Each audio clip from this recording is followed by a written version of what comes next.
mengajarkan mengenai materi-materi kefarmasian yang lebih fokus dalam informasi dan pelayanan obat.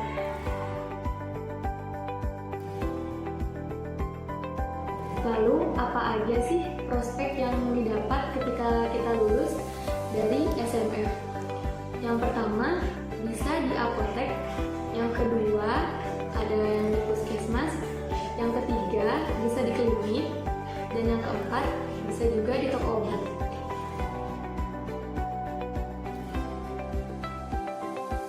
Untuk pendidikan farmasi terbagi menjadi 4.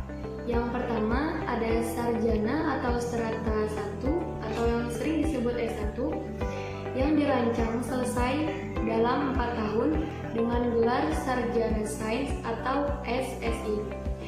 Untuk prodi sains dan teknologi farmasi dan sarjana farmasi atau S-Farm untuk prodi farmasi klinik dan komunitas. Yang kedua, profesi apoteker yang dirancang selesai dalam 1 tahun dengan gelar APTEK. Yang ketiga, magister atau S2 yang dirancang selesai dalam 2 tahun dengan gelar magister sains.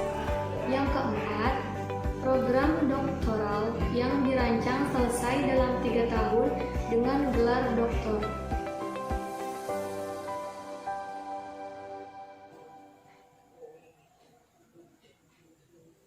Pendidikan menengah farmasi adalah pendidikan menengah kejuruan di Indonesia yang bertujuan untuk mendidik asisten apoteker.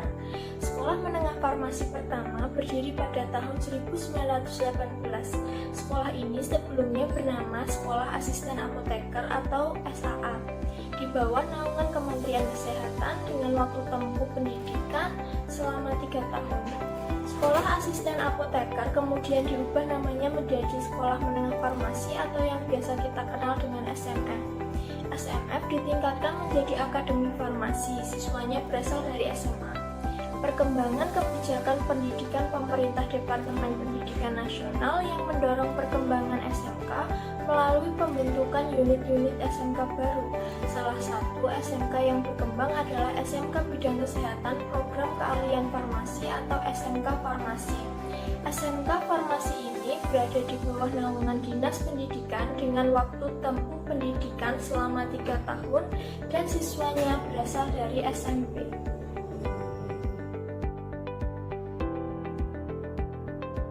1.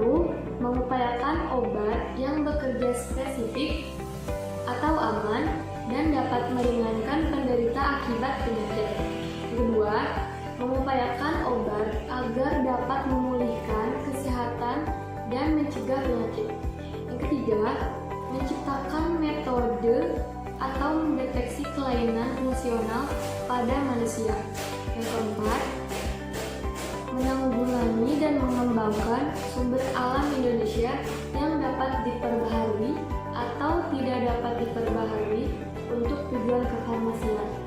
Yang terakhir, menciptakan cara baru untuk menyampaikan obat ke sasaran yang harus dipengaruhi dalam organisme.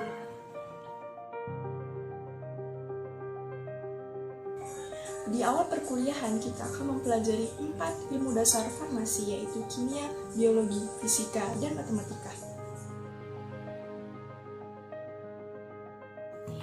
Sebelum membahas sistem peminatan, kita harus tahu dulu nih tentang kurikulum polivalen. Kurikulum polivalen merupakan kurikulum yang mempelajari semua pengetahuan, keterampilan, dan sikap yang meliputi semua kompetensi di semua bidang pekerjaan kefarmasian. Kurikulum peminatan merupakan kurikulum yang mirip dengan kurikulum polivalen, di mana pada semester akhir ada mata kuliah pilihan sesuai minat mahasiswa, yaitu farmasi klinik dan komunitas atau farmasi sains dan teknologi.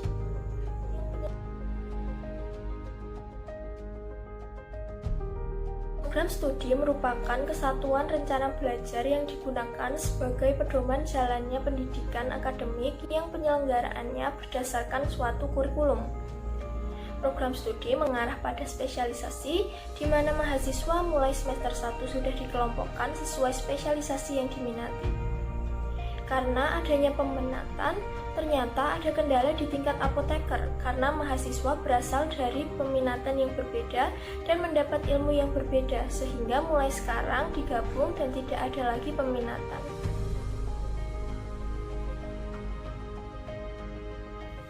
Kurikulum yang digunakan adalah kurikulum dengan rancangan berbasis kompetensi, yaitu Learn to Know, Learn to Do, Learn to Be, dan Learn to Live Together, yang relevan, fleksibel, dinamis, dan sesuai dengan perkembangan iptek demi memenuhi kebutuhan masyarakat.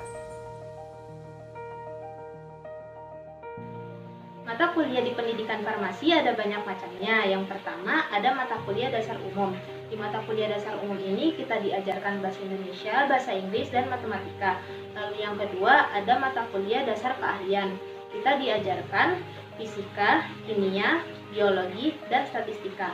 Lalu yang ketiga, ada mata kuliah keahlian. Di mata kuliah keahlian ini, diantaranya ada farmaseutika, kimia analisis, biofarmasi, dan masih banyak macamnya. Lalu yang keempat, ada mata kuliah keahlian berkarya. Di mata kuliah keahlian berkarya ini, kita diajarkan farmasi rumah sakit, farmasi klinik, farmakoterapi, dan lain-lainnya. Lalu yang terakhir, yang kelima, ada mata kuliah berkehidupan bermasyarakat. Kita diajarkan peraturan perundang-undangan, etika, komunikasi, Pancasila, dan agama.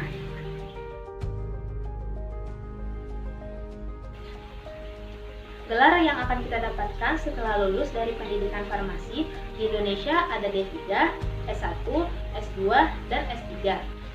Sedangkan di luar negeri ada B-Pharm 3-4 tahun, M-Pharm 5-6 tahun, dan PharmD 6 tahun.